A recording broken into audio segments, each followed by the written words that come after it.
రాజకీయ తుఫాను ఆరంభమైంది, ఎన్నికలకు చేరువైంది.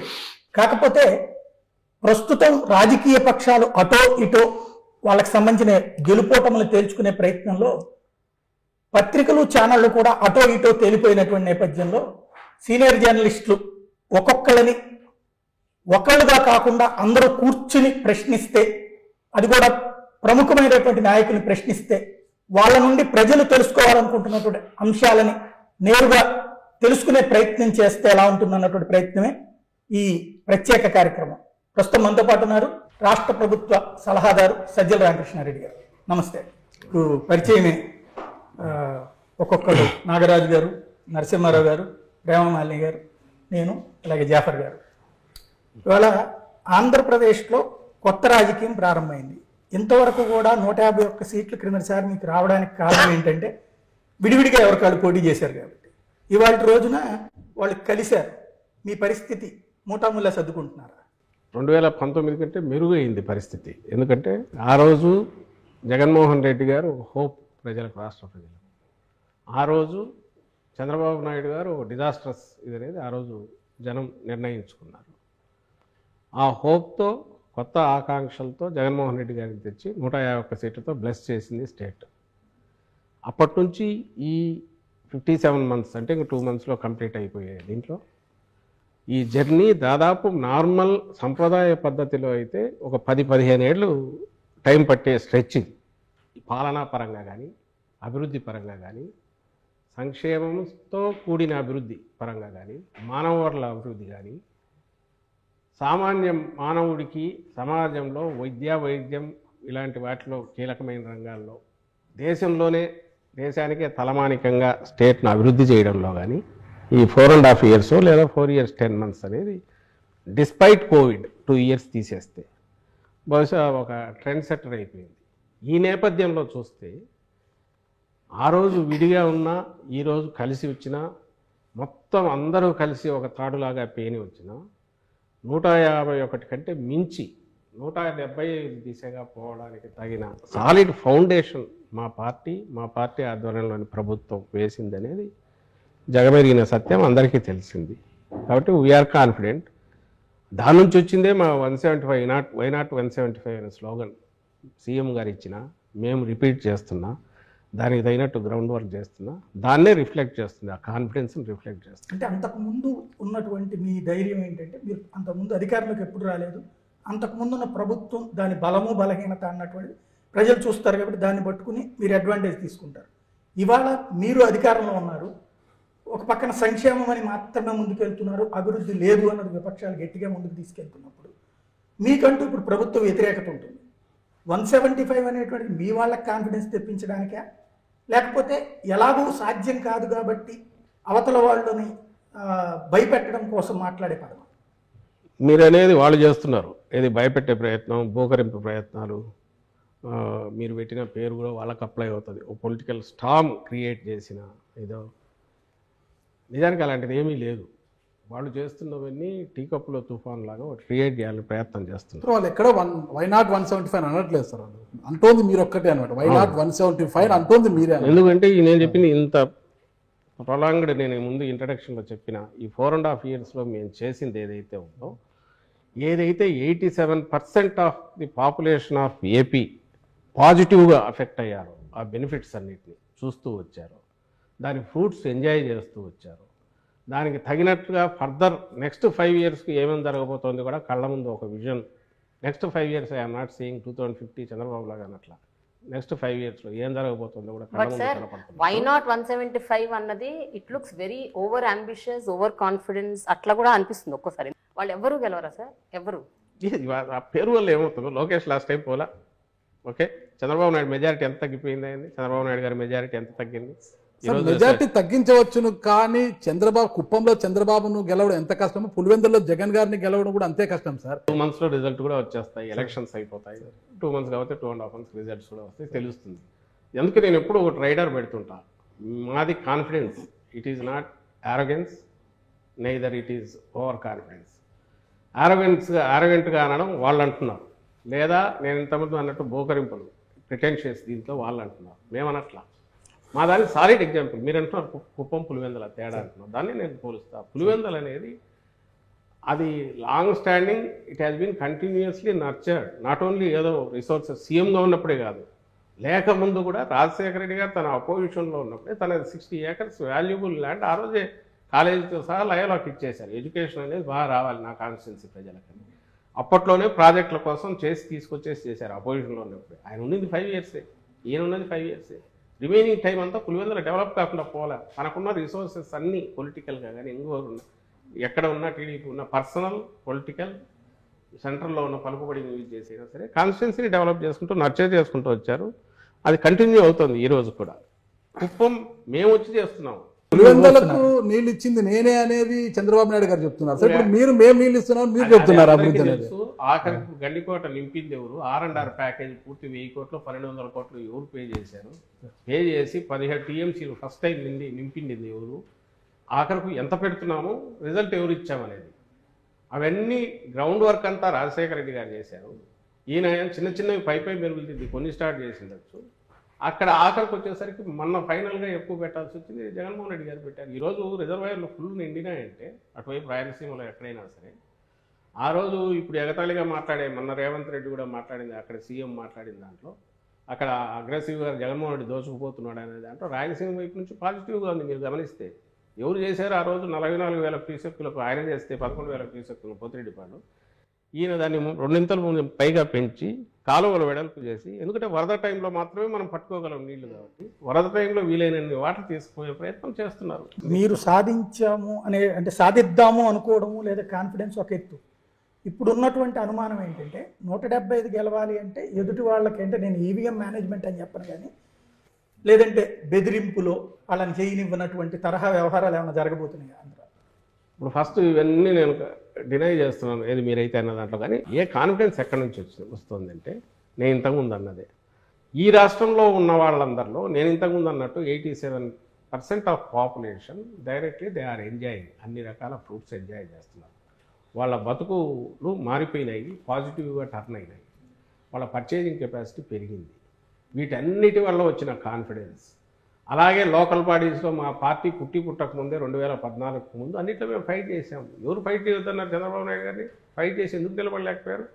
జగన్మోహన్ రెడ్డి గారి కుటుంబ సభ్యులు కూడా జగన్మోహన్ రెడ్డి గారు ఓడిపోతారని చెప్తున్నారు. కుటుంబ సభ్యులు అప్పట్లో వివేకానందరెడ్డి గారు బయటకు పోయినప్పుడు ఆ రోజు కుటుంబ సభ్యులు బయటకు వెళ్ళింది. ఈరోజు షర్మిలమ్మ బయటకు వెళ్తే ఆమె కుటుంబ సభ్యురాలుగానే బయటకు వెళ్ళారు. వెళ్ళిన తర్వాత రాజకీయంగా ఒక లైన్ తీసుకున్నాక ఈరోజు అందులోనే ఒక పార్టీ, ఒక కాంగ్రెస్ పార్టీ నాయకురాలుగా ఇక్కడికి వచ్చారు. లైన్ తీసుకున్న పర్పస్ ఇక్కడ ప్రజలకు అన్యాయం జరుగుతుంది, ప్రజల కోసం నిలబడతా అనేది కదా. అవి అట్లయితే చంద్రబాబు చెప్పేవన్నీ నిజాలు కావాలా? మనం పులివెందులు చెప్పేవన్నీ నిజాలు కావాలా? మనం మాట్లాడిందే నిజమైతే అట్లాంటప్పుడు చంద్రబాబు నాయుడు మించిన వాళ్ళు ఎవరు ఉంటారు? మన మాటలే నిజం అనుకుంటే, మనం ఎంత గట్టిగా మాట్లాడితే అది నిజం అవుతుంది అనుకుంటే, చంద్రబాబు నాయుడు నుంచి గట్టిగా అరవగలిగిన వాళ్ళు ఎవరు? ఆ గొంతును 10,000 రెట్లు పెంచి వినిపించగలిగిన ఆ మీడియాని తట్టుకునే శక్తి పదే వాళ్ళు పంప్ చేస్తుంది ఏంటంటే సొంత చెల్లిని కాపాడలేకపోయారు, సొంత చెల్లిని కన్విన్స్ చేయలేకపోయారు, సొంత చెల్లి ఆయన డెవలప్మెంట్ చేస్తుంది అని బిలీవ్ చేయట్లేదు. రాష్ట్ర ప్రజలు ఎందుకు బిలీవ్ చేయాలి, ఎలా బిలీవ్ చేయాలి? అది ఎవరు అడగాల్సింది? మీరు అడిగితే బాగానే ఉంటుంది. చంద్రబాబు నాయుడు అది అడగాల్సిన అవసరం లేదు. ఆయన స్ట్రైట్ ఒకటే 14-19 మధ్య ఇది చేశానని చెప్పచ్చు.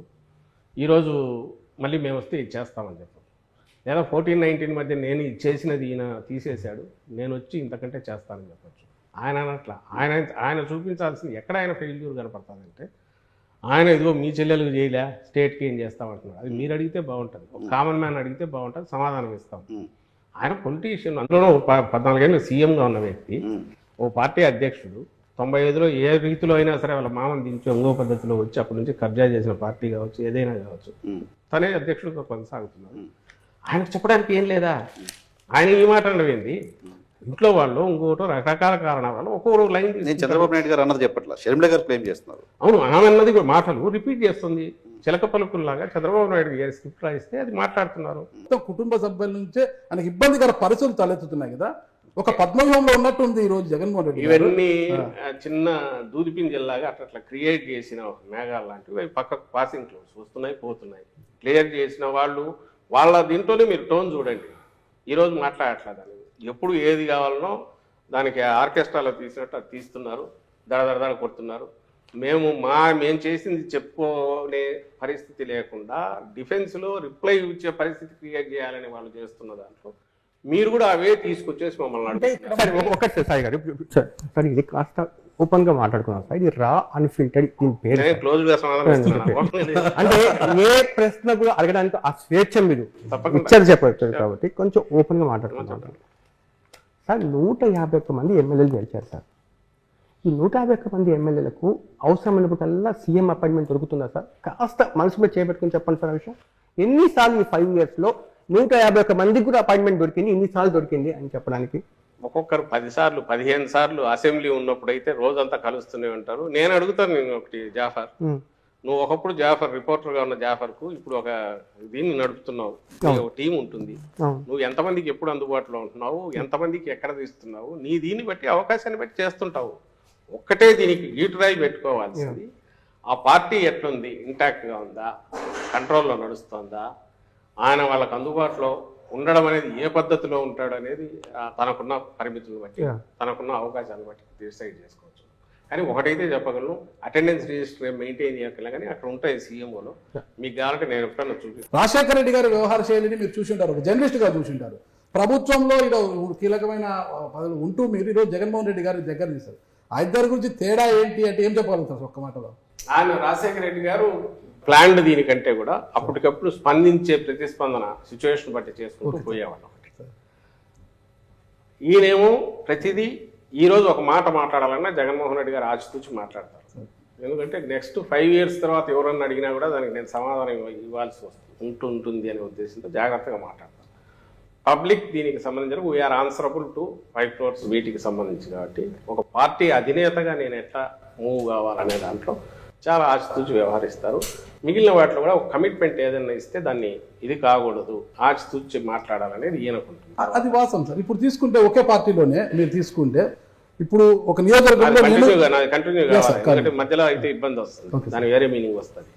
ఆ రోజు ఆయన ఉన్న పరిస్థితి, తను డిఫరెంట్ ఫేజెస్ దాటుకుంటూ వచ్చినందువల్ల ప్రతిదీ హిస్టరీలో కలిసిపోతే ఫైనల్ వచ్చేసరికి ఒక ఎవాల్వ్డ్ రాజశేఖర రెడ్డి గారు, అందులోనూ ఆయన మాటల్లోనే చెప్పాలంటే పాదయాత్ర తర్వాత వచ్చిన రాజశేఖర రెడ్డి గారు, డిఫరెంట్ రాజశేఖర రెడ్డి గారు వచ్చారు.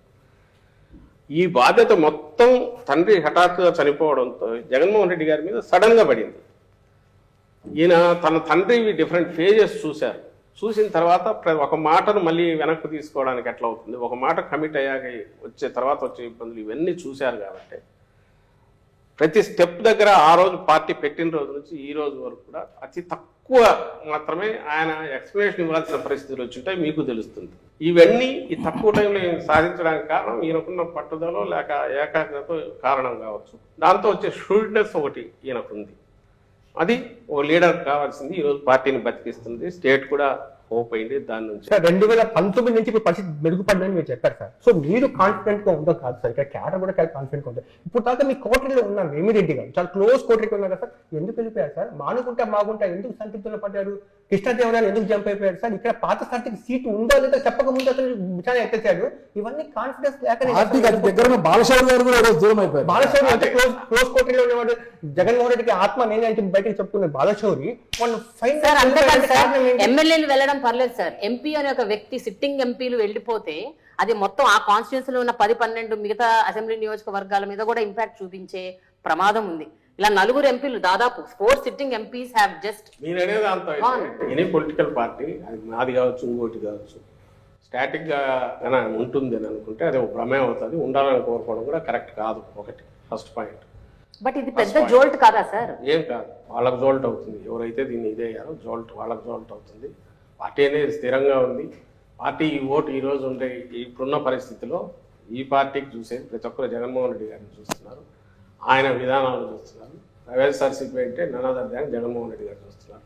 ఆయన సెలెక్ట్ చేసి ఆయన ఎంపిక చేసే ప్రక్రియలో పూర్తి డెమోక్రటిక్గా అక్కడ ఏరియా అవసరాలను పొలిటికల్ వీటిని దృష్టిలో పెట్టుకొని చేస్తున్న క్యాండిడేట్స్ ఉన్నారో వాళ్ళు గెలుస్తారు. ఎవరైతే ఈ జర్నీలో కొత్తగా వచ్చేవాళ్ళు కావచ్చు, ఉన్న వాళ్ళను ఎవరైనా మేము మార్చాల్సినప్పుడు వాళ్ళు హర్ట్ అయ్యి కొంత డెసిషన్స్ తీసుకోవచ్చు. అల్టిమేట్గా ఈ రెండు any political party cannot be A static one.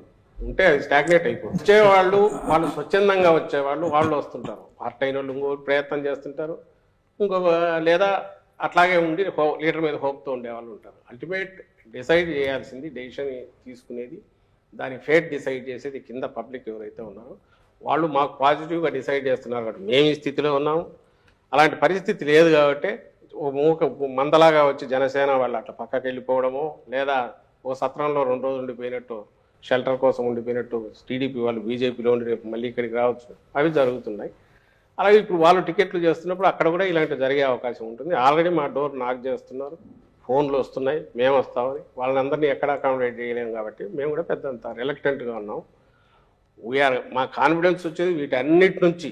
We are not నీజర్ reactions మా దగ్గర ఉండవు. మీరు ప్రజా అవసరాలు సలహాదారు, ప్రభుత్వానికి ఒక సలహాదారు, ప్రజా అవసరాలు, పార్టీకి అయితే ప్రధాన కార్యదర్శి అనుకుంటారు. ఇప్పుడు ప్రభుత్వం తీసుకునే ప్రతి విధానపరమైన అంశాల్లో కావచ్చు, ప్రభుత్వ అంశాల్లో కావచ్చు, మీరు ఎక్కువ ఫోకస్ అవుతుంటారు, ప్రతిదీ మీరే అడ్రస్ చేస్తుంటారు అనమాట. అంతగా ఇంట్రెస్ట్ ఉంటే ఒక ఎమ్మెల్సీ తీసుకొని మంత్రి పదవి తీసుకొని కూర్చోవచ్చు కదా. అలా కాకుండా సజ్జల సకల అనే ఒక ప్రాస ఎందుకు తీసుకురావాలంటున్నారు సార్? ఈ సకల అనేది వాళ్ళు వేసిన ముద్ర ఫస్ట్ థింగ్. రెండోది నేను చెప్తాను, వైఎస్ఆర్ కాంగ్రెస్ పార్టీ ఇంకో పార్టీ, అది రూలింగ్లో ఉన్నప్పుడు, ప్రభుత్వంలో అదే ఉన్నప్పుడు ఆ పార్టీ విధానాలే ప్రభుత్వ విధానాలు అవుతాయా, లేక తెలుగుదేశం విధానాలు ప్రభుత్వ విధానాలు అవుతాయా? వైఎస్ఆర్ కాంగ్రెస్ పార్టీ విధానాలే ప్రభుత్వ విధానాలు అవుతాయి, అంతే కదా. ఒక పార్టీ నాయకుడిగా, సీనియర్ నాయకులుగా ఉన్న వాళ్ళము, ఫస్ట్ నుంచి ఉన్న వాళ్ళు, విధానాల గురించి తెలిసిన వాళ్ళు, వాటిని ఎక్స్ప్లెయిన్ చేసినప్పుడు దే ఆర్ అథారిటేటివ్.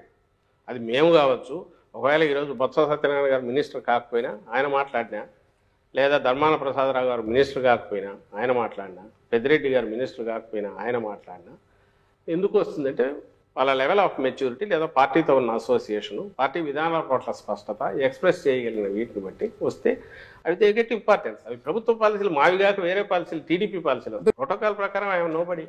ప్రోటోకాల్ ప్రకారం ఎక్కడన్నా అఫీషియల్ ఫంక్షన్స్లో నేను ఎక్కడ ఉండని, నేను ఉండాలని ప్రయత్నం కూడా చేయను. నేను పార్టీ ప్రోగ్రాంలో ఉంటాను, పార్టీ విధానాలు, ప్రభుత్వ విధానాలు అయిన చోట మాట్లాడతాను. ఫస్ట్ మీరు గమనించాల్సింది ఏంటంటే 10 yearsలో ఒక పార్టీని స్ట్రాంగెస్ట్ పార్టీగా నిలబెట్టి, ప్రభుత్వం సీట్ల పరంగా ప్రజలు ఇచ్చిన బ్లెస్సింగ్ ఏదైతే 151, అది మామూలు బర్డన్, బరువు కాదు. అది పవర్ ఎంతనో బరువు కూడా అంతే. 151 సీట్లు గెలిపించారంటే ఎంటైర్ స్టేట్ అంత హోప్స్ పెట్టుకుందని, వీటిని డెలివర్ చేయడానికి ఆయన రౌండ్ ది క్లాక్ ఫోకస్ పెట్టి పని చేయకుండా అయితే అసాధ్యం. నేను ఇంతకుముందు అన్న స్కీములు కానీ, లేదా ఈ 4 ఏళ్లలో 2 ఏళ్ళు కోవిడ్ తీసేస్తే మిగిలిన తక్కువ టైంలో ఇంత ఫినామినల్ రిఫార్మ్స్ కానీ, చేంజెస్ కానీ, సిస్టమ్స్లో చేంజెస్ కానీ, కొత్త సిస్టమ్స్ ఇంట్రడక్షన్ కానీ చేయగలగడం అనేది, మీరు దాంతో పోల్చినప్పుడు దానికి ఆయన సఫర్ అవుతున్నది, ఎంత టైం లూజ్ అవుతున్నాడు. మామూలు దీంట్లో పార్టీని ఒక పక్క నడుపుకుంటూ ఇది ఎట్లా చేయగలుగుతున్నాడు ఆలోచిస్తే అసలు ఇంత ఎట్లా చేసాడని మీకు ఆశ్రమిస్తే ఇది అసలు ఇష్యూ అనిపించదు. సార్ ఒక జర్నలిస్ట్ గా ఒక్క విషయంలో ఐ అడ్మిట్ సార్, అంటే I have seen what is happening in Andhra Pradesh, especially ఎడ్యుకేషన్లో, గవర్నమెంట్ స్కూల్స్లో జరుగుతున్న ఒక మార్పు, రిఫర్మేషన్, ట్రాన్స్ఫర్మేషన్. రెండోది హెల్త్ డిపార్ట్మెంట్లో ఉన్న ఫ్యామిలీ డాక్టర్ కల్చర్. మూడోది రైతుల కోసం రైతు భరోసా, వీటి వరకు, and also village volunteer system. I really appreciate the government, but at the same time ఇందాక మనం మాట్లాడుకున్నట్టు డెవలప్మెంట్ అన్న విషయానికి వస్తే మాత్రము, సో దీని గురించి మీరు ఏమంటారు సార్? అంటే చేసిన వాటి గురించి చెప్పుకుంటున్నారు, ఓకే, చేసినవి ఎన్నో వాటి గురించి చెప్పుకోవట్లేదా, లేకపోతే అసలు చెయ్యట్లేదా? What happen to development? ఇప్పుడు అందుకే నేనంటుంది, మీరు జగన్మోహన్ రెడ్డి గారి పాలన వైపు చూడాలంటే ఒక ఫస్ట్ థింగ్, అక్కడ ఏం చేశారు, ఇక్కడ అలాంటి బిల్డింగ్ వచ్చిందా, అక్కడ అయిందా, ఇక్కడ ఇది వచ్చిందా అనేది చూడడం కాకుండా హోలిస్టిక్గా మొత్తంగా చూస్తే డెవలప్మెంట్ అనేది మనకు కనపడుతుంది. ఫస్ట్ నేను ఇంతకుముందు ఇంత ప్రొలాంగ్ మళ్ళీ చెప్తూ వస్తున్నాను, దాంట్లో పార్ట్గానే మళ్ళీ ఇప్పుడు ఎక్స్టెండ్ చేస్తున్నాను. ఇండస్ట్రీస్ వస్తున్నాయి కంటిన్యూస్, ఎంఎస్ఎంఈలు విపరీతంగా గతంతో పోలిస్తే పెరిగాయి.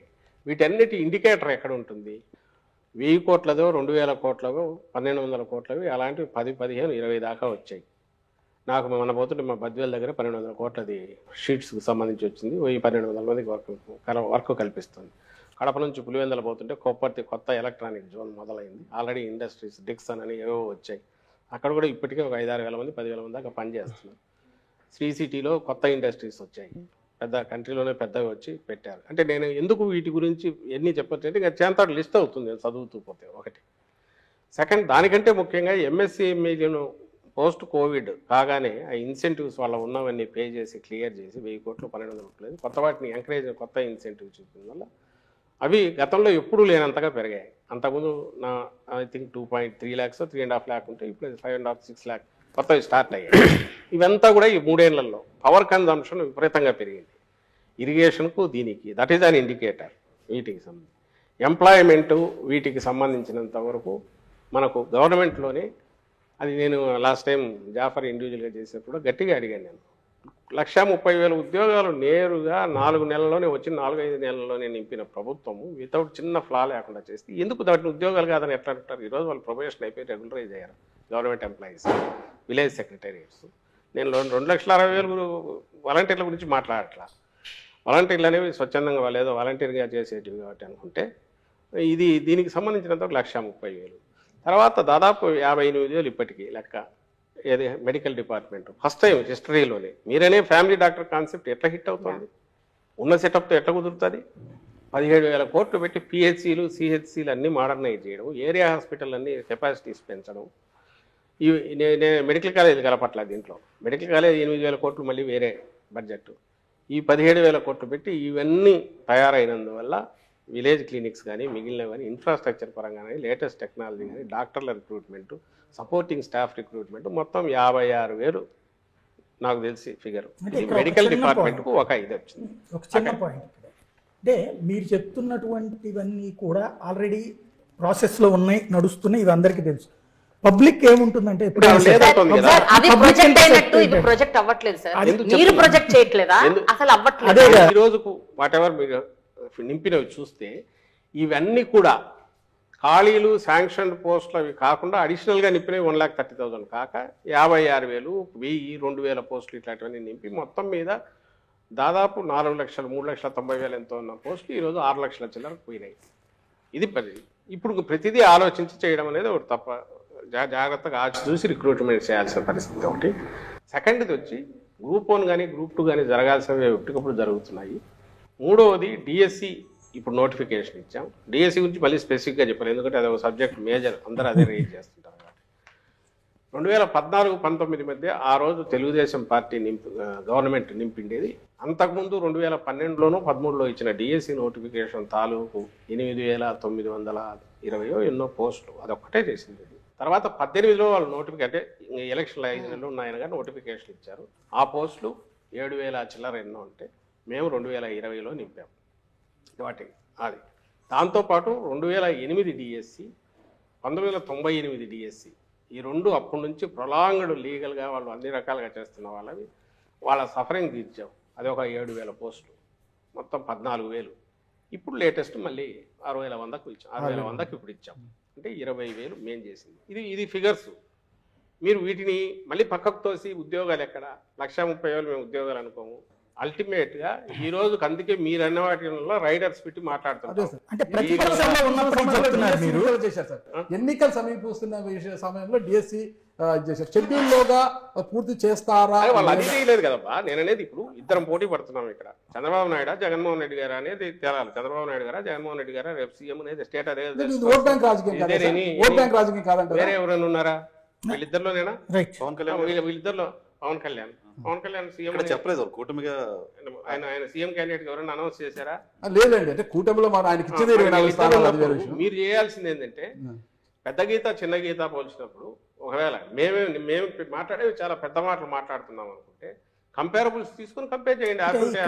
ఆ రోజు ఎన్ని డిఎస్సి ఇచ్చాడు, ఈ రోజు మా బడ్జెట్ 54,000 కోట్లు ఉన్న మేము వచ్చేటప్పుడున్నది శాలరీ బడ్జెట్, వేజ్, ఎంప్లాయీస్ వీటికి సంబంధించిన అన్ని రకాల వాళ్ళకి 90,000కు దాదాపు పోయింది. ఇప్పుడు ఇది వీఆర్ నాట్ బ్లేమింగ్ ఎనీబడి. ఆయన ఎవరిని అనట్లా, కానీ ఇట్స్ ద రియాలిటీ. ఇన్ టైంలో పే చేయాల్సినవి ఉద్యోగికి వాళ్ళకి ఫుడ్ దొరికేదే దాంతో, అంటే వాళ్ళ పిల్లల చదువులకు అవి దెబ్బతీస్తున్నారు. ఖచ్చితంగా అవే బకాయిలు ఎక్కడికి పోయేవి కాదు, ఇవ్వకుండా ఎగ్గొట్టేవి కాదు, తప్పించుకోలేము కూడా.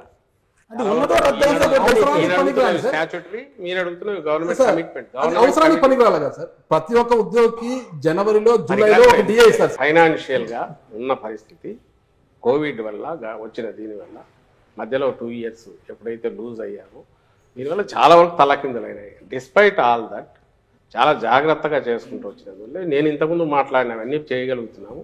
వీళ్ళకి ఒకటి తీర్చుకుంటూ వస్తున్నాం. ఇప్పుడు డిఏ బకాలు ఉన్నాయి, పిఆర్సీ బకాలు ఉన్నాయి సార్. ఇప్పుడు డిఏ బకాయిలు కావచ్చు, పిఆర్సీ బకాయిలు కావచ్చు, ఆ ఉద్యోగ ప్రావిడెంట్ ఫండ్ లో జమ చంద్రబాబు చేస్తారు. దగ్గర అప్పుడు ఎన్ని బకాయిలు ఉన్నాయి? ఆ రోజు ఏమి కోవిడ్ లేదు. సార్ చంద్రబాబు నాయుడిని మీరు పోల్చొద్దండి. అంత డిఫరెంట్ గా మీ ప్రభుత్వ పరిపాలన ఉంటుంది సార్. లెగసీ తీసుకొని సార్, వస్తున్నప్పుడు సార్ నీవు నేర్పిన విద్య నీరు ద్రాక్ష అనేది ఇక్కడ వర్తించారు సార్ మనకు. 94,000 కోట్లు ఉన్న డెట్ ఆయన 2,60,000 కోట్లు చేశాడు.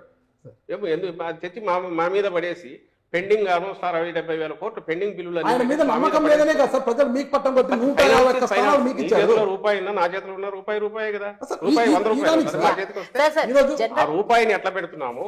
పిల్ఫరేజ్ లేకుండా రూపాయిని మొత్తంగా కరెక్ట్ గా స్పెండ్ చేయాల్సిన చోట చేస్తున్నామా లేదా, జాగ్రత్తగా చేస్తున్నామా లేదా? ఒక ఫ్యామిలీ హెడ్ ఎట్లయితే బడ్జెట్ ను జాగ్రత్తగా ప్లాన్ చేసుకొని చేస్తాడు, స్టేట్ బడ్జెట్ జగన్మోహన్ రెడ్డి గారు అంత ప్లాన్డ్ గా సార్ నీట్ గా చేస్తున్నారు కాబట్టి ఎవరు భయాందోళన చెందట్లే. టీడీపీ వాళ్ళకి తీసుకొచ్చి నీ నోట్లో పెట్టుకుని నన్ను అడుగుతున్నట్టున్నావు.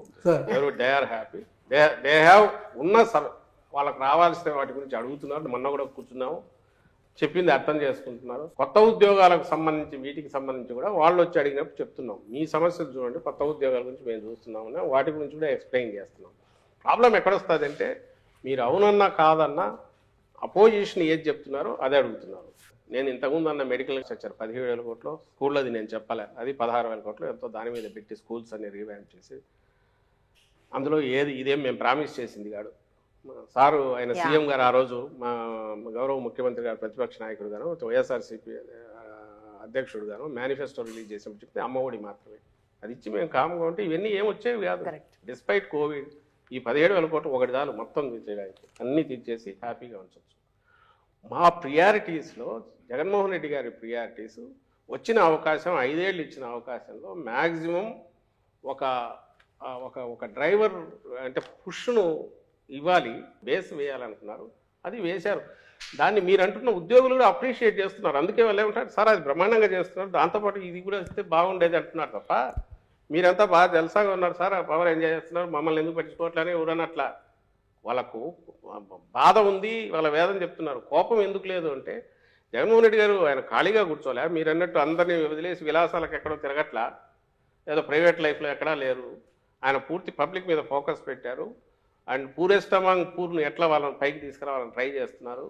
వాళ్ళు పైకి వస్తున్నారు, కళ్ళ ముందు కనపడుతుంది. పర్చేజింగ్ కెపాసిటీ పెరిగి ఈరోజు ఎకానమీకి ఏ డ్రైవర్ పనిచేస్తుంది మనది అగ్రెసివ్ దీంట్లోకి 6% ఉండేది 11%కి ఈరోజు పోయిందంటే గ్రోత్ రేటు ఎక్కడి నుంచి వచ్చింది? ఇదంతా ఎక్కడి నుంచి వచ్చిందంటే నేను మొన్న అంతా చెప్తూ వచ్చాను, మీకు చెప్తాను. Each ward secretary, village secretary, ఒక సెక్రటేరియట్ అంటే 2,000 మంది పాపులేషన్, 2,000-2,500 చోట మినిమం అంటే 22 నుంచి 27 కోట్లు గత 4 ఏళ్లలో అక్కడికి వెళ్ళింది. ఏదో రకరకాల డీబీటీ కావచ్చు, లేదా అక్కడ వర్క్స్ జరిగిండొచ్చు. అంటే అంత లిమిటెడ్ దాంట్లో 30 కోట్లు అక్కడికి వెళ్ళే, ఆ 30 కోట్లు మళ్ళీ అక్కడే జనరేట్ అయ్యి ఖర్చు పెడుతుంటే దాంట్లోనే ఎకానమీ గ్రోత్ కూడా స్కోప్ ఇచ్చింది. ఇది అర్థం చేసుకోకపోతే మీరు వీటన్నిటికి నేను చెప్పలేము.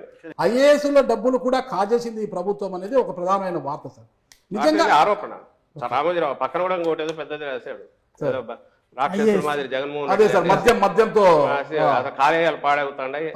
ఆయన సితార హోటల్ అది నాన్ డిబేటబుల్ సార్, ఎందుకంటే మద్యం బాటల మీద ఉంటుంది, ఎంత ఖరీదైన బాటలు. ఈ చోజ్ లైన్ తెలుగుదేశం పార్టీ కరపత్రం లాగా తయారైన రామోజీరావు రాసే వాటన్నిటికి సంబంధించి ఈ రోజు కూడా ఫ్యాక్ట్ చెక్ అని మా వాళ్ళు ఇస్తున్నారు. ఇది ఒకటి పెట్టుకోవాల్సి వచ్చింది, రోజు ఫ్యాక్ట్ చెక్ అని ఇస్తున్నారు గవర్నమెంట్. ఇక్కడ ప్రశ్న సార్, చాలా గొప్పగా పాలిస్తున్నాము గవర్నమెంట్ అంటున్నారు, కానీ ఎలా కమ్యూనికేట్ అయిందండి నాకు తెలియదు. ఎందుకంటే వెరీ ఫ్యూ మెంబర్స్ మాట్లాడుతున్నారు sir on behalf of government. మీరు మాట్లాడుతున్న 5 కూడా వాళ్ళు పొలిటికల్ గా ఒక విమర్శకు ఇంకో ఆరోపణకు ప్రత్యారోపణలా మాట్లాడడం, కానీ ఇంత గొప్పగా మనం స్ట్రగుల్ పెడుతున్నాము, స్ట్రగుల్ చేస్తున్నాము, ఇంత గొప్పగా పాలిస్తున్నాము అన్న సంగతి, ఆ స్ట్రగుల్ అనేది ఇంకా జనాలు తెలియలేదు సార్. ఇది ఫస్ట్ టైం చాలా మంచి అప్రిషియేట్ చేయాల్సింది ఏంటంటే ఇలా ఓపెన్ గా ఏమైనా అడగొచ్చు అని చెప్పి ఈ ప్రయత్నం ఒక 1 year బ్యాక్ వచ్చి ఉంటే ఇంకా బాగుంటుంది యాక్చువల్గా. ఎందుకంటే ప్రభుత్వం ఇంత స్ట్రగుల్ పడుతుంది. ఇందాక మీరు మాట అన్నారు సార్, ఏంటంటే మనకు ఉండే లిమిటెడ్ సోర్స్లో దానికి నీడీ పీపుల్స్కి మనం ఖర్చు పెట్టుకుంటూ పోతున్నాం అని అంతా, ఇంకా మిగతా చోట సెకండ్ ఫేజ్లో వాళ్ళు ఖర్చు పెడతాం అని చెప్పారు సార్. గొప్ప మాట యాక్చువల్గా. కానీ అది మీరు చెప్పకపోవడం వల్ల ఇప్పటి వరకు ఏమనుకుందంటే ఇది కేవలము బటన్ నొక్కడానికి పరిమితం చేస్తాం, వచ్చిన బడ్జెట్ అంతా ఇది సర్ప్లస్ బడ్జెట్ ఉంది ఇక్కడ అని కూడా ఒక రకంగా అంటుంది. ప్లీజ్, ఇది చాలా ఇంపార్టెంట్ ప్రశ్న. ఇది ఫస్ట్ వచ్చి మిగిలిన నాయకుల గురించి కూడా వాళ్ళు ఎందుకు ఇది చెప్పలేదన్నారు, అది తప్పు. ఎందుకు చేయట్లేదు నేను ఇంతకుముందు అన్న ఆన్సర్ అది బ్రీఫ్గా చెప్తాను. చంద్రబాబు నాయుడు గారు ఆయన స్ట్రాటజిక్ కానీ మేము చేస్తున్న డెవలప్మెంట్ మీద మేము చెప్పాలనుకున్న విషయాలు చెప్పకుండా ఒక డస్ట్ దుమ్మెత్తిపోసి వాటికి మేము ఆన్సర్ ఇచ్చుకోవాల్సిన పరిస్థితి క్రియేట్ చేస్తున్నారు. మీ క్వశ్చన్లలో కూడా ఆ క్వశ్చన్లే ఆయన రైజ్ చేసే ఆరోపణలే ఎక్కువ వస్తుంటాయి. ఎందుకు వస్తాయంటే వాళ్ళ శక్తి ఆ మీడియా పుష్ కానివ్వండి, వాళ్ళు ప్రచారం చేయగలిగిన లక్షణం వాళ్ళకు ప్రొజెక్షన్ మనం ఆల్రెడీ ఇప్పుడు ఎడ్యుకేషన్ లో ఏం జరిగింది, హెల్త్ లో ఏం జరిగింది అది కూడా మేము అడిగాం కదా sir. Projection what is projected ఇంట్లో బలవంతంగా మధ్యలో ఎక్కడో నేను చెప్పాల్సి వస్తుంది. ఇంత టైం ఇచ్చారు కాబట్టి ఇదే 5 minutes లో అయితే ఏం కుదరదు, దానికే సరిపోతుంది, నేను చెప్పడానికే సరిపోతుంది. సో అదొక కారణం. సెకండ్ వచ్చి పోలవరం ఎప్పటికప్పుడు చెప్తున్నారు, మినిస్టర్ గారు చెప్తున్నారు, అంతకుముందు అనిల్ ఉన్నప్పుడు, ఇప్పుడు రాంబాబు ఉన్నప్పుడు ఎక్స్ప్లెయిన్ చేస్తున్నారు, అఫీషియల్స్ చెప్తున్నారు. కానీ మీకు తెలుసు చంద్రబాబు నాయుడు గారు 14లో వస్తే దాదాపు 17 వరకు ఆ ప్యాకేజీ కింద పోలవరం మీరు చేసుకోవచ్చు అన్నంత వరకు ఆయన దాన్ని మొట్ల ఒకటి. అప్పటి వరకు జరుగుతున్న వాటన్నిటిలోనూ అంతకుముందు కానీ ట్రాన్స్ఫర్ అయిన కంపెనీ ఈ మధ్య వాళ్లే చెప్పారు ఎట్లా అడ్డంగా దాన్ని అడ్డం పెట్టుకుని మింగేశాడు ఆయన అనేది. వీటన్నిటిలో ఫండ్స్ అన్ని డైవర్ట్ చేసుకుని ఎట్లా తీసుకుపోయాడు అనేది వాళ్ళే చెప్పారు. మేము ముందు నుంచి చెప్తున్నాం, అది పక్కకు వెళ్దాం. ఆయన చేసిన అమిత్ షా అన్నారు ఏటీఎం లాగా వాడుతున్నారు పోలవరాన్ని కూడా అని చెప్పి బీజేపీ వాళ్ళు అన్నారు. టీడీపీ మీద 151 స్థానాలు ఇచ్చారు, చాలా బాధ్యత పెరిగింది మాకు అనేసి ఇప్పటివరకు అంటున్నారు సార్. అంటే అప్పుడు 150 స్థానాలు ఇవ్వడానికి కారణము చంద్రబాబు నాయుడు గారిని 5 ఏళ్ళు చూశారు కాబట్టి ఆయన మీద ఒక అసంపూర్తి కావచ్చు, వ్యతిరేకత పూర్తి స్థాయిలో వచ్చింది. అప్పటి వరకు జగన్మోహన్ రెడ్డి గారు ప్రజల మధ్యలో ఉన్నారు. అంతకుముందు ఓదార్పు కావచ్చు, తర్వాత పాదయాత్రతో ప్రజల మనసుకు దోచుకొని ప్రజల మధ్యలోనే ఉన్నారు కాబట్టి ఆ ప్రేమతో 151 స్థానాలు ఇచ్చారు ప్రజలు మీకు. ఆ 151 స్థానాలు ఇప్పుడు నిలబెట్టుకోవడానికి 170 పక్కన పెడదాం, ఉన్న 151 స్థానాలు నిలబెట్టుకోవడానికి ప్రధానంగా మీకు అనుకూలించే అంశాలు అన్ని రంగాల నుంచి ఏమున్నాయంటారు సార్? ఆ రోజు ప్రజల మధ్య ఉన్నారు, ఇప్పుడు ప్రజల హృదయాల్లో ఉన్నారు నేరుగా. ఎలా ఉన్నారు మొత్తంగా మీరనే వాటి వల్లే మొత్తం హోలిస్టిక్ అప్రోచ్ వల్ల ప్రతి పేద కుటుంబాన్ని వాళ్ళ జీవితాన్ని టచ్ చేశారు. దేని రకంగా అంటే మౌలికంగా వాళ్ళకు కావాల్సిన అవసరాలన్నీ కూడా ఏదైతే అత్యంత కాస్ట్లీనో విద్య, వైద్యం, తర్వాత మనకు అగ్రికల్చర్ అనేది కోర్ 60-70% దాకా దాని మీద డిపెండ్ అయింది. ఈ మూడింటిని ప్రియారిటీ మీద అడ్రస్ చేశారు. ఇంతకుముందు మీ క్వశ్చన్లోనే వచ్చినట్టు హెల్త్ అనేది ఈరోజు ఒకప్పుడు ఫ్యామిలీ డాక్టర్ అంటే ఉన్న వాళ్ళకి ఇంటికి వచ్చి చూడడం అనేది ఒక లగ్జరీ. డిస్పైట్ దట్ మళ్ళీ కావాలంటే నేను అపోలోకు అక్కడికి వెళ్ళాలి. ఈరోజు అపోలో లాంటి ఇక్కడ టెర్షరీ కేర్ ఉన్న జనరల్ హాస్పిటల్ను స్పెషలిస్ట్, సూపర్ స్పెషలిస్ట్ను, కింద ఉన్న పిహెచ్సి డాక్టర్ను కూడా లింక్ చేసే సిస్టమ్ డెవలప్ అయింది. ఇప్పుడు ప్రిలిమినరీ స్టేజ్లో ఉంది, ఇంకా అడ్వాన్స్డ్ దీంట్లోకి పోతుంది. అంటే ఒక డాక్టర్గా మీరు ప్రతి ఇంట్లో కదలలేని వాళ్ళు ఉన్నా పోయి చూస్తే అక్కడ ఎంటర్ చేసి ఇదైనాక super specialist is able to see super speciality. ఆ డాక్టర్ ఆయన చెప్పిన అడ్వైజులను ఫాలో అవుతున్నారో లేరో కింద మళ్ళీ చూడడానికి, వీళ్ళు ఫాలో అప్ చేయడానికి వీళ్ళ దగ్గరికి ప్రిస్క్రిప్షన్ వస్తుంది. ఆ కనెక్టివిటీ అనేది 100% చేసే ప్రయత్నం జరుగుతుంది. దీంతోపాటు ఆరోగ్య సురక్షని ఇయర్లీ ట్వైస్ క్యాంపులు కండక్ట్ చేసి వీళ్ళను తీసుకొచ్చి కాంప్రహెన్సివ్ హెల్త్ కేర్ అనేది. దాంతోపాటు ఆరోగ్యశ్రీ దాదాపు 2400, 2500, 3000 వరకు ప్రొసీజర్స్, డిఫరెంట్ ప్రొసీజర్స్, వాటిని అంతకుముందు 1000 ఉండేటి వాటిని పెంచడం ద్వారా, అలాగే అమౌంట్ దానికి సంబంధించినంత వరకు విపరీతంగా పెరిగింది. ఇప్పుడు కాస్ట్ కూడా పెరిగింది. స్పెషలిస్ట్ల వీళ్ళకు పే చేసే అవి పెరిగాయి. వీటిని ధీటుగా తట్టుకోవడానికి కాస్ట్ టోటల్ బర్డన్ గవర్నమెంట్ మీద తగ్గించడానికి నెక్స్ట్ మీరు 10 years అయ్యేసరికి కొత్త మెడికల్ కాలేజెస్ వచ్చి స్పెషలిస్టులు ఇక్కడే తయారై గవర్నమెంట్ ఆటోమేటికల్ మెడికల్ కాలేజ్ అంటే ఇట్స్ వన్ జనరల్ హాస్పిటల్ అంటే ప్రతి జిల్లాకు ఒక ఇది వచ్చేసింది మనకు. ఇప్పుడు పార్లమెంట్ జిల్లా అయినందువల్ల ఓ పార్లమెంట్ పరిధిలో ఒక జనరల్ హాస్పిటల్ వస్తుంది. General hospital is nothing but it's equal to అపోలోనో ఇంకో దానిలో సూపర్ స్పెషాలిటీస్ ఉంది. అంటే పిహెచ్సి నుంచి విలేజ్ క్లినిక్ దగ్గర నుంచి ఇక్కడి వరకు కనెక్షన్ ఇచ్చింది. First it's not just free medicine, it's not just free medicine, comprehensive state of the art ఈరోజు ఎక్కడ అందుబాటులో ఉన్నా అవి తెచ్చే ప్రయత్నం చేసి సక్సెస్ఫుల్గా ఇంప్లిమెంట్ అవుతుంది. రెండవది విద్య. నేను డీటెయిల్ దానికి పోనక్కర్లే, మీరే చూస్తున్నారు, మీ మాటల్లోనే మీరే అన్నారు ఎట్లా ఇది ఉందని. దీంతోపాటు ఇది చదివిన తర్వాత పైకి వెళ్ళాలంటే ఎట్లా, బయట స్టేట్కి వెళ్ళాలంటే ఎట్లా, దానికి అవసరమైన దానికోసమే సిబిఎస్ఈని ఈరోజు ఐబీతో ఒప్పందమని, ఇవన్నీ ఏవి చేయాల్సిన అవసరం లేదు. జగన్మోహన్ రెడ్డి గారు can get more free time, more he can concentrate, పబ్లిక్లో తిరుగుతూ ఉండొచ్చు, ఇంకోటి చేయొచ్చు. బట్ ఎండ్ వచ్చి ఇది చేసిన తర్వాత ఓ 10 ఏళ్ల తర్వాత ఈ పిల్లాడు చదువుకొని గ్రాడ్యుయేట్ అయిన తర్వాత ఎక్కడికి పోగలడు, ఏం చేయగలడు, మనమే ఫేస్ చేస్తున్నాం. ఈరోజు నేషనల్ దీనికి పోతే మనం కంప్లీట్ చేయాలంటే మదర్ టంగ్ దీనిలో మనం తెలుగులోనే మాట్లాడాలి, ఇబ్బంది పడుతున్నాం. ముందు ఆ షైనెస్ నుంచి బయటపడాలా, గ్లోబల్ సిటిజన్గా గ్రో కావాలా అనేదానికి ఫౌండేషన్ వేసాడు. ఇవన్నీ నిజానికి అనవసరం. చాలామంది చెప్తుంటారు, ఎందుకు ఇంత మీరు తపన పడుతున్నారు, మీరు ఇచ్చిన ప్రామిసుల్లో కొన్ని ఇప్పుడు చేస్తే సరిపోయేది కదా. కాదు, ఆ ఫౌండేషన్ వేస్తేనే ఏం చేస్తున్నాం అనేది తెలుస్తుంది. ఎందుకంటే మనకి ఇచ్చింది 5 yearsే ఇది తీర్పు ఇచ్చింది, అంతవరకే మనం ఇది చేయాలని చెప్పి చేశారు. వీటన్నిటి ఫాలో అప్ అనేది సంక్షేమ పథకాల ద్వారా సార్ ఇక్కడ షార్ప్ కడతాం సార్. ఇప్పుడు ఏదైతే జగన్మోహన్ రెడ్డి గారి మానస పుత్రికలు ఉన్నాయో, ఆర్బీకేలు కావచ్చు, సచివాలయ భవనాలు కావచ్చు, విలేజ్ క్లినిక్లు కావచ్చు, ఇవన్నీ నిర్మించింది. ఈ భవనాలన్నీ నిర్మించడం వల్ల అక్కడ ప్రాపర్టీస్ కూడా రేట్లు పెరిగాయి సార్. మంచి ఒక ప్రాపర్టీని మీరు క్రియేట్ చేసినట్టు అయింది సార్. ఇక్కడ ఒక మెయిన్ పాయింట్ ఏంటంటే, మీరు పెట్టేది, తిట్టేది, కొట్టేది 3 లెక్కలోకి వస్తాయి. ఇప్పుడు మీరు పెట్టినవి చెప్పుకుంటున్నారు. పాయింట్ ఏంటంటే, మిడిల్ క్లాస్ మీద ఈ బర్డెన్ పెరుగుతున్నటువంటిప్పుడు మిడిల్ క్లాస్ కంటూ మీ నుంచి అసలు ఏముంది? మంచి క్వశ్చన్ మీరు చేసింది. జగన్మోహన్ రెడ్డి గారు జస్ట్ పొలిటీషియన్ లాగానే ఉంటే సమస్య లేదు. ఎత్తులు పై ఎత్తులు వేసుకుంటా ఎలక్షన్ టైంకు అప్పటికప్పుడు ఆలోచించి ఎవరితో ఎట్లా కలిసి రావాలనుకుంటే అది అది అది అది అంత కష్టం కాదు. ఆయన రిఫార్మర్ లాగా వ్యవహరించడం వల్ల ఈరోజు మీరనేవి వస్తున్నాయి కొన్ని. అంటే ఎక్కడ బియాండ్ లిమిట్ పోకూడదు, ఉన్న దాంట్లోనే జాగ్రత్తగా ఆచరణ చేస్తూ లాంగ్ టర్మ్ వేయాలి, షార్ట్ టర్మ్ ఇమీడియట్ రిజల్ట్ చూపించాలి అని ఇది టూ అంబిషియస్ ఈయన పెట్టుకున్నది. స్ప్రెడ్ చాలా పెద్దది. But at the same time మీకు పునాదులు ఎట్లా వేస్తున్నారో చెప్తున్నాను. ఈ డిసెంబర్ నుంచి మీకు సెకీ నుంచి ₹2.49 పవర్ వస్తుంది, ఏది ఫార్మ్ సెక్టర్కి సంబంధించి. దీని ఇంపాక్ట్ కనీసం ₹3-4 సేవ్ అవుతుంది పర్ యూనిట్ కాస్ట్. ఇన్నాళ్ళు ఫార్మర్స్కి ఇస్తున్నాం, ఫ్రీ పవర్ ఇస్తున్నాం సార్. రాజశేఖర రెడ్డి గారి కంటే అప్పుడే మొదలు పెట్టారు. తర్వాత వచ్చిన వాళ్ళు ఎవరు ఇంత బరువు ఎంతకాలం ఏ స్టేట్ అయినా భరించగలదని ఎవరు ఆలోచించలే. ఈయన దీనికి విరుగుడు ఏదన్నా ఉందని చెప్పి సోలార్ దీనికి వెళ్ళి సోలార్ దాని నుంచి టైఅప్ చేసి ఫార్మర్స్కి చేసి పెడుతున్నారు. దానివల్ల ఏమవుతుంది, ఫార్మర్కి ఇచ్చే వాటెవర్ పవర్ కాస్ట్ ఎప్పుడైతే తగ్గుతుందో దానికి క్రాస్ సబ్సిడీ ఇవ్వాల్సింది తగ్గుతుంది. దీని ఎఫెక్టు వచ్చే సంవత్సరానికి మీకు తేడా కనపడుతుంది. అంటే పాయింట్ ఏంటంటే, మీరు ఇది చూసినా, హాస్పిటల్స్ చూసినా, ఏదైతే స్టేట్ మీద సంక్షేమ పథకాల వల్ల పూరర్ సెక్షన్స్ అన్నీ మింగేస్తున్నారు డబ్బులన్నీ అని ఉన్న అపవాదు కానీ అపోహ కానీ ఎనీ గవర్నమెంట్ మీద ఉన్నదాన్ని తీసేసి వాళ్ళకు కావాల్సిన మనం ఈ సబ్సిడీ ఇస్తున్నారు అది తగ్గించే ప్రయత్నం లాంగ్ టర్మ్ వ్యూతో ఈయన చేస్తూ వస్తున్నారు. చేయకపోతే ఈ అవసరం రాదు. ఎడ్యుకేషన్, ఐటీ ఇప్పుడు అన్ని ఒకేసారి మాట్లాడకపోవడం వల్ల కొన్ని ప్రశ్నలు వచ్చి మధ్యలో ఇంటరప్షన్ చేయడానికి అవకాశం దొరకలేదు. ఇప్పుడు హెల్త్ గురించి కొన్ని రకాల ప్రశ్నలు సార్ అద్భుతంగా చేశారు సార్. చిన్న కాంప్లిమెంట్ కూడా ఇస్తున్నాను సార్, థ్యాంక్స్ అని చెప్పండి సార్, చాలా బాగుంది సార్.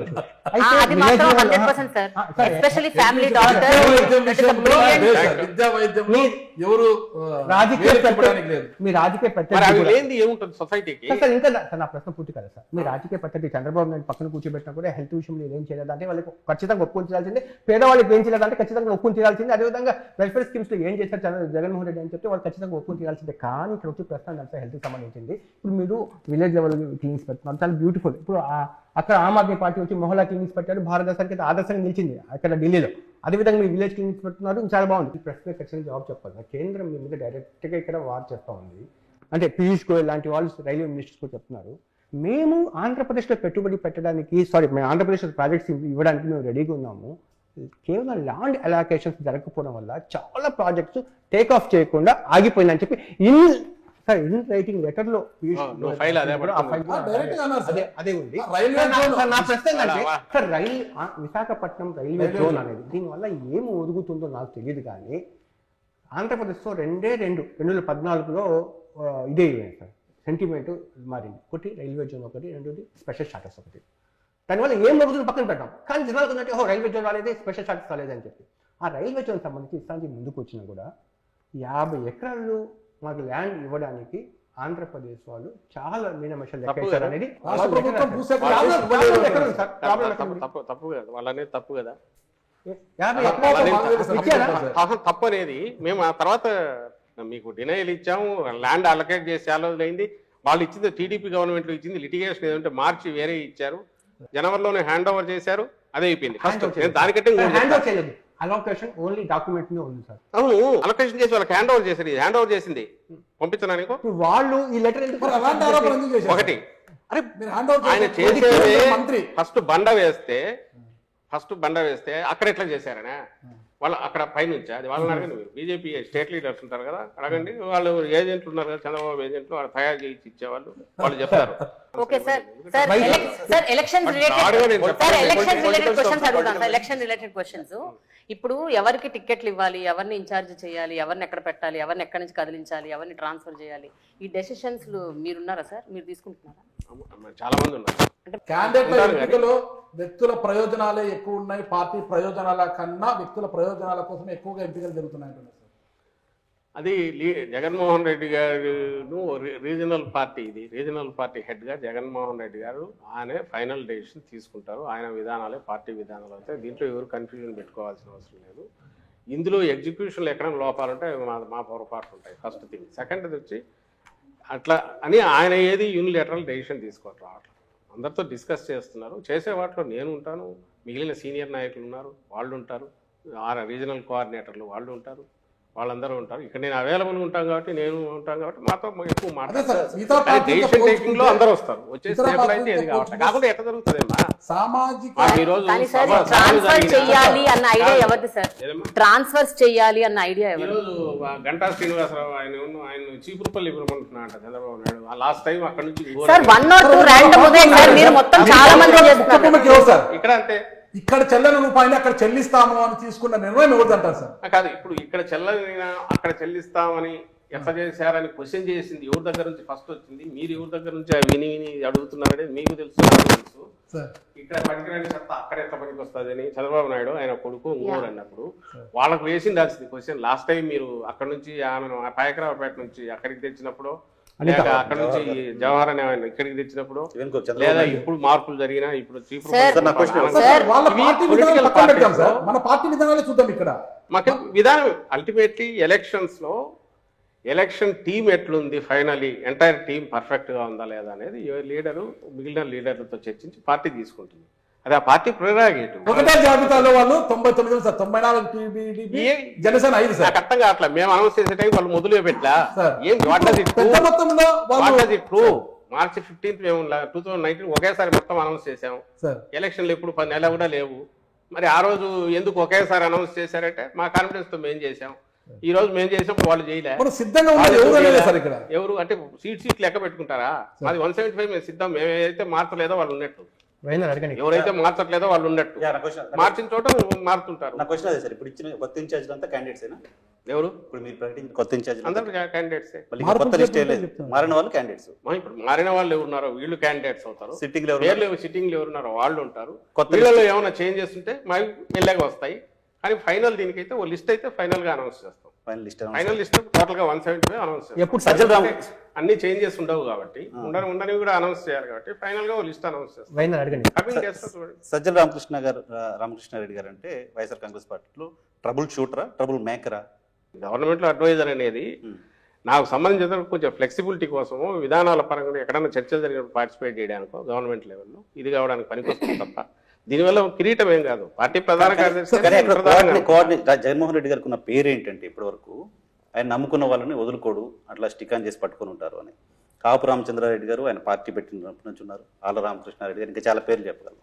అటువంటి వాళ్ళు పార్టీని వదిలేసిపోతున్నారు అంటే ఎక్కడో కోఆర్డినేషన్, కమ్యూనికేషన్ మిస్ అవుతుంది ఆ పార్టీలో. అటువంటి వాళ్ళు కూడా పార్టీని వదిలేసిపోతున్నారు అంటే మీలాంటి వాళ్ళు, పక్కన ఉన్న వాళ్ళు కమ్యూనికేట్ చేయడంలో, కోఆర్డినేట్ చేయడంలో ఫెయిల్ అవుతున్నారా? జగన్మోహన్ రెడ్డి గారు ఎవరిని వదులుకోవట్లా. వాళ్ళకున్న ఆవేదన, వాళ్ళకు వచ్చిన ఆవేశం వల్ల, వాళ్ళకు వచ్చిన అధికార పార్టీ వదిలేసి జగన్మోహన్ రెడ్డి గారి దగ్గరికి వచ్చిన వాళ్ళు, అవును, వాళ్ళు కూడా అధికారంలో ఉన్నప్పుడు పోతున్నారు అంటే ఎక్కడో మీరు వాళ్ళు కూడా రిజెక్ట్ చేయట్లా కదా. మీరు అడిగిన క్వశ్చన్లోనే ఏ బేసిస్ మీద మనం సెలెక్ట్ చేస్తున్నాం అన్నప్పుడు అవకాశాలు పార్టీ అల్టిమేట్ గెలవాలా, గెలిచి అధికారంలోకి మళ్ళీ రావాలా, కంఫర్టబుల్గా రావాలా, బ్రహ్మాండమైన మెజారిటీతో రావాలా, ఏ పార్టీ అయినా కోరుకుంటుంది. అధికారంలోకి రావాలని కోరుకోవడం తప్పు కాదు కదా. మార్చడం కాదు, బట్ నేనేమంటున్నా, లాయల్ గా ఉన్న వాళ్ళని కన్విన్స్ చేసి టిక్ ఆన్ చేసి పెట్టుకోలేకపోతున్నారు. పార్టీలో ఉండొచ్చు కదా, పార్టీలో ఉండొచ్చు, కన్విన్స్ చేస్తున్నాం, అది వ్యక్తిగతం. ఇప్పుడు అదే అది చాలా మంది కన్విన్స్ చేశారు. మీరు ఓవరాల్ పర్సెంటేజ్ చూస్తే, మా రిటెన్షన్ దీన్ని చూస్తే 80%, 90% ఉంది. 10% ఎక్కడో ఇది కావచ్చు. వాళ్ళు కూడా ఎవరు మీరు గతంలో కూడా మీరు గమనిస్తే 23 మంది పార్టీ లాక్కున్నా అంత అడ్డంగా వాళ్ళు కొని అడ్డగోలుగా డబ్బులు పే చేసి చంద్రబాబు నాయుడు లాక్కున్నా నాకు తెలిసి చాలా తక్కువ మంది మాత్రమే విపరీతంగా బండలు వేశారు ఈయన మీద, జగన్మోహన్ రెడ్డి గారి మీద. మిగిలిన పెద్ద మాట్లాడాల. ఇప్పుడు అంతే, ఇప్పుడు ఎవరు నెగిటివ్ పెద్ద మాట్లాడాల. బయటకు పోయిన వాళ్ళు కూడా ఉన్న వాళ్ళను ఉంచుకోగలిగాం మెజారిటీ 80%. దేనివల్ల అంటే నాయకుడి మీద నమ్మకం. ఇక్కడ వచ్చిన డౌట్ అండి, దీంట్లో అభ్యర్థుల పరంగా అంటే సాధారణంగా ఎవరైనా సరే ప్రతిపక్షంలో ఉన్నప్పుడు ప్రయోగాలు చేస్తారు, మీరు అధికారంలోకి వచ్చిన తర్వాత ఇప్పుడు ప్రయోగాలు చేస్తున్నారు. బీసీలకి ఓసీ సీట్లు ఇవ్వటము, ఇప్పుడు ఏదైతే జగన్మోహన్ రెడ్డి గారు చేస్తున్నారో, మీరు అధికారంలోకి వచ్చిన డే 1 నుంచి లేదా అంతకుముందు నుంచి అనౌన్స్ చేసిన దగ్గర నుంచి కంటిన్యూటీ ఉంది. ఏది ఐసోలేటెడ్గా రాలా. బీసీ డిక్లరేషన్ అని చేసినా, ఆ రోజు సీట్లు పెంచాలని చూసినా, ఆ తర్వాత అధికారంలోకి వచ్చిన రోజు నుంచి స్టెప్స్ వేసుకుంటూ పోయింది చూసినా, చట్టం చేసి నామినేటెడ్ పోస్టులో వీళ్ళకు 50% ఇవ్వాలని మహిళలను మర్చిపోయారు, మహిళలను పెట్టాలన్నా. ఇవన్నీ ఆయన ఏమనుకున్నారంటే నెక్స్ట్ 10 yearsకు this should become the rule of the land, అక్కడ అయిపోవాలి. ఏ పార్టీ అయినా they should be forced to implement all these అనే దాంతోనే పోతున్నారు. రెండో పాయింట్, వీటన్నిటి కల్మినేషన్ లేదా దాన్ని ఏమంటాం కొసరలాగా వచ్చేది ఏదైనా ఉంటే విజయం. ఎలక్షన్ల విజయం టార్గెట్గా అయితే ఆయన పనిచేయట్లా, డే 1 నుంచి పనిచేయట్లా. నేను చేసిన పనులు ఖచ్చితంగా జనం బ్లెస్సింగ్స్ ఇచ్చేట్టు చేస్తాయనే విశ్వాసం. ఎన్నికల ఓరియంటేషన్ అయితే ఇట్లా ఇవన్నీ ఎందుకు చేస్తాడు? ఆ రోజు నుంచి అవి చేసుకుంటూ పోయి ఇప్పుడు అందుకే మీకు తను సభల్లో మాట్లాడినా ఎక్కడ అడిగినా నేను చేసిన మంచి మీకు మంచి జరిగి నేను చేసిన పనుల వల్ల మీకు మంచి జరిగి ఉంటుందని మీరు అనుకుంటేనే మీరు నాకు ఓటు వేయండి అంటున్నాడు. ఇది దీని అవుట్కమ్మే తప్ప ఇది ఓరియంటేషన్ టార్గెట్గా ఆయన పనులు చేస్తాడు. అలా ఇవి ఓరియంటేషన్గా టార్గెట్గా పనులు చేస్తూ వస్తే అవి డిఫరెంట్గా ఉండేవి, మోర్ పొలిటికల్గా ఉండేవి. ఆ రకంగానే మీరు చూడాలి ఎక్స్పెరిమెంట్.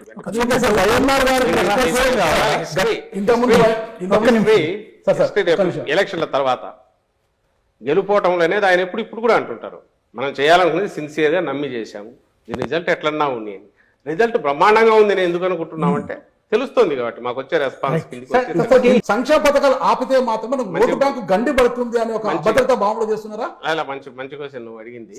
అది ఎప్పుడు వస్తుందంటే టోకెన్ గా ఓన్లీ నేను ఇంతకుముందు అన్నట్టు అమ్మఒడి, రైతు భరోసా అవన్నీ ఇచ్చి చేతులు దులుపుకుంటే మీకు అందరికి ఇచ్చాను, దాన్ని పెంచొచ్చు కూడా కొంచెం చేసేస్తే అక్కడికి అయిపోతుంది. అంటే డోలౌట్స్ అంటాం తాయిలాల్లాగా, ఏదో లైఫ్ ఇప్పుడు గ్యాస్ సిలిండర్లో లేక బస్సులో ఫ్రీ ఇదో ఇలాంటివి అవి టెంపరీగా అప్పటికప్పుడు ఉపయోగపడేవి. అలాంటివి చేస్తే మీరు అనేది కావచ్చు. ఈయన కంటిన్యూటీ, నేను అమ్మఒడితో మిగిలినవన్నీ ఆయన చెప్పినవి కాదు, అమ్మఒడి ఒక్కటి ఇచ్చినందువల్ల ఎప్పుడైతే కుదరదు అనుకున్నాడు. ఎందుకంటే ఆ పిల్లలు అక్కడికి పోతే ఆ స్కూల్కి పోలేరు, కాన్వెంట్కి పోతే కాస్ట్ ఎక్కువ. కాబట్టి మన స్కూల్లే రెడీ కావాలని చెప్పి 15,000 కోట్లు పెట్టాడు కదా, అక్కడ ఆయన విజన్ కనిపిస్తుంది. వల్ల ఏదో అది ఊరికే సంక్షేమం అనేది కనుక కాదు, దాంతోపాటు వస్తున్న స్ట్రక్చర్స్ ఇవన్నీ లోకల్ వర్క్లో భాగం. ప్రతిదీ ఈ సంక్షేమం నుంచి ఫ్యామిలీ డెవలప్ అవుతుంది, ఫ్యామిలీ ఓరియంటెడ్గా ఏదైతే మనం చేస్తున్నాం సంక్షేమం, దాంతోపాటు సొసైటీ డెవలప్ అవుతుంది. పవన్ కళ్యాణ్ గారు బలవంతుడా బలహీనుడా? పవన్ కళ్యాణ్ బలవంతుడిగా చూస్తున్నారా బలహీనుడు? బలవంతుడు జనం చూడాలి, మాకేం బలవంతుడు కానప్పుడు అంత టార్గెట్ ఎందుకు చేస్తున్నారు? చేస్తున్నాం చంద్రబాబుకు సంబంధించినంత వరకు ఆయన what ever he has the capacity ఉన్నది, తన అభిమానులు కావచ్చు లేదా తన మీద ఆశ పెట్టిన ఆయన సామాజిక వర్గాల కావచ్చు, తనకేదో మా దగ్గర నుంచి ఒక టాప్ పొజిషన్ పోతున్న వాళ్ళు కావచ్చు, ఆ క్లౌట్ ఏదైతే ఉందో విచ్ అర్లియర్ లాస్ట్ టైం నిలబడినప్పుడు కొన్ని కాన్స్టిట్యున్సీస్లో అక్కడక్కడ స్కాటర్ అయ్యి కనిపించిందో గోదావరి జిల్లాలో అక్కడ వాళ్ళకు సంబంధించి ఇవన్నీ గుత్తమొత్తంగా తీసుకెళ్లి చంద్రబాబు నాయుడుకు అప్పచెప్పాలని చూస్తాడు. చంద్రబాబు నాయుడు దానివల్ల బెనిఫిట్ అవుతున్నాడు కాబట్టి పాయింటెడ్గా చెప్తున్నాము. రెండవది ఏ క్వశ్చన్లో చెప్పాము, పవన్ కళ్యాణ్ గారు ఆబ్జెక్టివ్ గానో ఇంకో రకంగానో విమర్శలు చేయట్లా. చంద్రబాబు నాయుడు ఏది ఇస్తే దాన్ని స్క్రిప్ట్ చదువుతున్నాడు ఒకటి, దానికి మించి కూడా అడుగులు వేసి ఆయన ఏ రోజు అధికారంలోకి రావాలనుకునే ఇది కానీ దానికి తగినట్టు పార్టీ నిర్మాణం కానీ చేయకుండా నేను అధికారంలోకి వస్తే చేస్తానన్నప్పుడు ఎగతాళి చేస్తారు. ఇంకోటి అడుగుతున్నారు పొలిటికల్గా, అది తప్పకుండా హీ హాస్ టు ఫేస్. అసలు పొత్తుల కోసం ఇది ప్రయత్నం అనేది జగన్మోహన్ రెడ్డి గారు ఈ రోజు గారు మళ్ళీ కాదు రేపు కూడా చెప్తున్నా, ఆయన ఎప్పుడూ పొత్తుల కోసం అయితే ప్రయత్నం చేయరు. ఎందుకంటే ఆయన పాలసీ ఒక్కటే, ప్రజలకు మనం జవాబుదారీగా ఉండాలా, మన పార్టీ జవాబుదారీగా ఉండాలా. నలుగురితో పెట్టుకుంటే ఎవరి తరపున మనం వకాలు తప్పించుకుంటాము, జనానికి ఎట్లా చెప్తాము. అందువల్ల వాళ్ళు కూడా అట్లే చేయాలి ఆయన కోరిక. పవన్ కళ్యాణ్ గారు కూడా 175 సీట్లలో తన మనుషులను పెట్టి ఇన్ఛార్జీలను పెట్టి ఒక పార్టీగా ఎదిగి కంపీట్ చేసి పోటీ పడి రాగలిగితే మంచిదే, that would be healthy democracy అని. అట్లా కాకుండా అతుకులు వేసుకొని రావడం కరెక్ట్ కాదు. సార్ మీరు ఆనాటికి ఈనాటికి ఒకసారి పోల్చి చూస్తే how has the scenario change sir with respect to journalism and politics? ఈ మధ్య కాలంలో attacks on journalist, attacks on ఒక particular media house affiliated to one political party, ఇవన్నీ జరుగుతున్నాయి. So how do you look at the current scenario? మన తెలుగు దీనికి సంబంధించినంత వరకు రామోజీరావు గారు మొదలు పెట్టిన తర్వాతనే ట్రెండ్ అంతా మారిపోయింది. ఆయన వచ్చినాక చేస్తూ వచ్చారు. ఆయన వన్స్ ఈ స్టార్టెడ్ ఎంజాయింగ్ దాని మీడియా పవర్, ఎప్పుడైతే తెలుగుదేశం పార్టీ ఫ్లోట్ అయ్యాక టికెట్లు అక్కడ డిసైడ్ అయ్యాయో, స్పీచ్లు అక్కడ తయారవుతూ వచ్చాయో, పార్టీ అక్కడ నుంచే ఇది చేస్తూ వచ్చిందో, అప్పుడు పవర్ అనేది తెలిసింది, మీడియా పవర్ అన్నమాట. ఆ తర్వాత ప్రతి ఒక్కరూ పెట్టడము అలాంటిది ఏదో దానికి ధీటుగా ఉన్నామనుకోవడం జరుగుతూ వచ్చింది. తర్వాత మీరు ఇంకా టెలివిజన్ రావడము, 24/7 ఛానల్స్ రావడం, ఇంత జరిగిన తర్వాత ఈరోజు మీడియా అనేది అక్కడ నుంచి దిగి ఇన్స్టిట్యూషన్ల దగ్గర నుంచి దిగి ఇండివిజువల్కి వచ్చింది. ఇప్పుడు individual he feels his opinion. ఒకప్పుడు ఎడిటోరియల్ కోసం చూసేవాళ్ళు, 2 రోజులు లేట్ అయినా ఏం రాస్తారో, ఎందుకంటే ఇన్ఫార్మ్డ్ ఒపీనియన్ అక్కడ నుంచి వచ్చేది. ఇప్పుడు యూ హ్యావ్ గూగుల్, వైడ్ ప్రపంచం అంతా మీ దగ్గరే ఉంది. కొడితే ఓ పేపర్లో వాళ్ళకి ఏమొస్తుందో మీకు అదే వస్తుంది. యూ ఆర్ ఏబుల్ టు అనంతపురంలో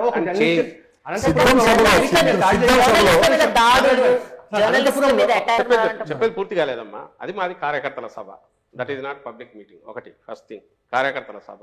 అక్కడికి వచ్చిన వాళ్ళంతా మా కార్యకర్తలు వచ్చారు. ఇతను మీడియా తరఫున పోయింటే ఫ్రంట్లో మీడియాకు ఉన్నాయి ప్లేస్, అక్కడ లేడు, వెనక ఉన్నాడు. అతను ఏం మాట్లాడాడో తెలియదు. మాకు తెలిసింది అయితే రెచ్చగొట్టాడు, బూతులు తిట్టాడని, లీడర్ని గురించి బూతులు తిట్టాడని అన్నారు.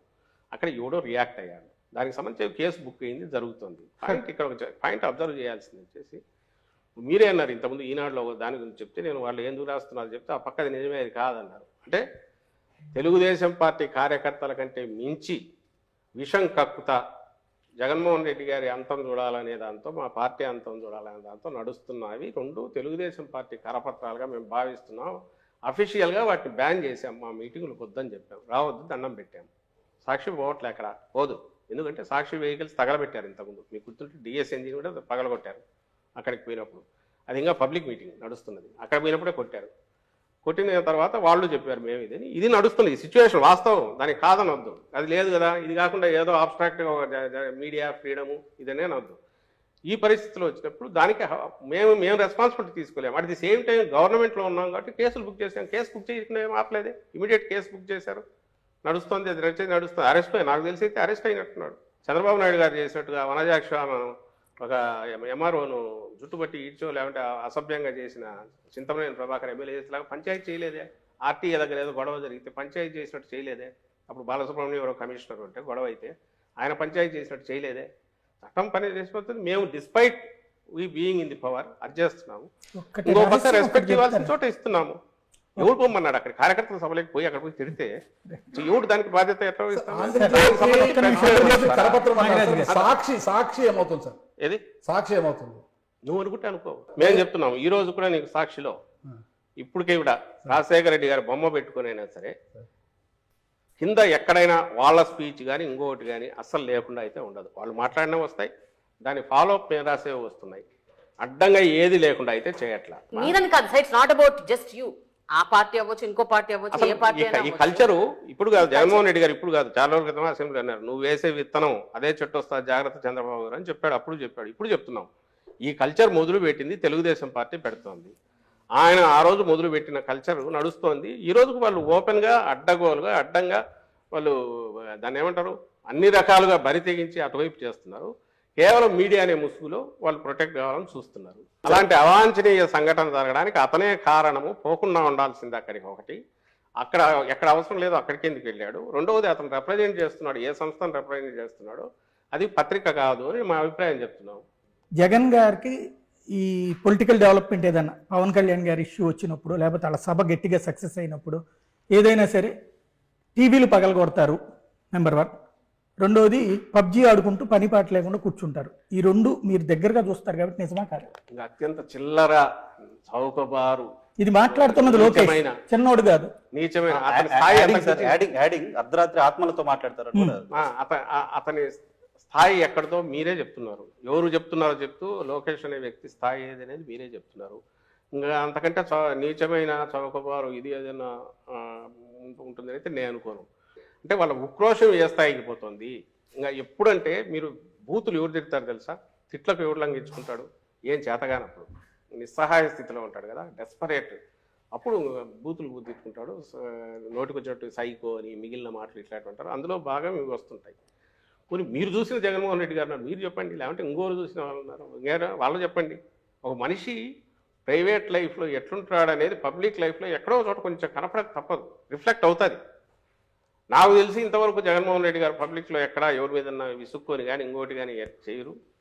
ప్రైవేట్ దాంట్లో వాటికి సంబంధించి కూడా ఎందుకు డీసెంట్గా ఉంటారనేది మీరు ఎట్లా చెప్పగలంటే పబ్లిక్లో రిఫ్లెక్ట్ అయ్యేది. మహిళల మీద కానీ ఇంకోటి కానీ చిన్నపాటి ఇదైనా, లేదా చిన్నపిల్లల మీద కానీ పెద్దవాళ్ళ మీద కానీ ఇదైనా, లేదా ఫ్యామిలీ వాల్యూస్ భిన్నంగా ఎక్కడ జరిగినా ఇమీడియట్ ఓపెన్లీ హీ కండెమ్స్. మీ దగ్గర అంటాడు, ప్రైవేట్ టాక్లో కూడా అంటాడు. సహించాడు అసలు. జర్నలిస్ట్ మీద సోకాల్డ్ జర్నలిస్ట్ మీద జరిగిన దీన్ని కూడా ఆయన ఇమీడియట్ జరిగిన ఎందుకు పొద్దు ఇట్లాంటివన్నీ చేస్తారని అనింది. ఎవడు చేసినోడు ఎందుకంటే చెప్పారు, ఆడు బయట వెనకపోయాడు, ప్రెస్ గ్యాలరీలో లేడు, వెనక్కిపోయాడు, ప్రెస్కి ఇచ్చిన ప్లేస్లో లేకుండా ఎక్కడో వెనక జరిగింది ఆ ఇన్సిడెంట్, తెలిస్తే మేమెంత అలవ్ చేస్తాం సార్ అని అన్నారు. తను పొరపాటు ఎందుకు అదే ఆయన అజెండా కాదు, ఆ బేసిస్ మీద పోడు ఆయన, అది తన స్ట్రెంగ్త్ కాదు. అది తన స్ట్రెంగ్త్ అయితే ఇట్లాంటి ఇంకా క్రియేట్ చేస్తారు. అదే స్ట్రెంగ్త్ అనుకునేవాడు చంద్రబాబు నాయుడు. ఆయనకు ఏదైనా సీన్ క్రియేట్ కావాలా, దాని మీద వచ్చి హైప్ రావాలా, దాని నుంచి ఎట్లా ఎన్కాష్ చేసుకోవాలని ఆయన చూస్తాడు. డాక్టర్లు ఐఏఎస్లు ఆ పాలిటిక్స్లోకి వచ్చి చాలా హారిబుల్గా మాట్లాడుతున్నారు. Nasty language, filthy language, vulgar words, ఏది పడితే అది. అంటే they don't even think little bit when they are in the public space. All political parties. ఈ స్పెక్ట్రమ్ లో వీటిలో మీరు అంటారేమో యాక్షన్ కి రియాక్షన్ అంటారు, బట్ దట్స్ నాట్ రైట్ కదా సార్.